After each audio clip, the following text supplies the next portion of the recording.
Gel hadi benim için ne yeter ya? Hediyeler kapışıyoruz şu an.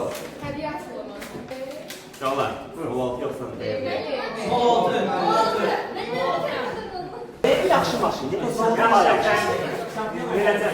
Şimdi imtihan keçiriləcək.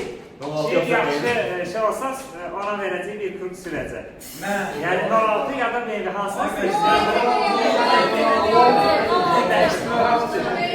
Teşekkür ederim sənə, minnətdaram.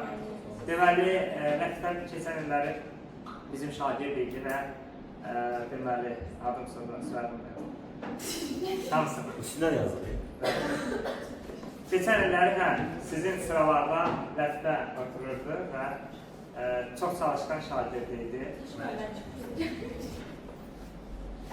Səs.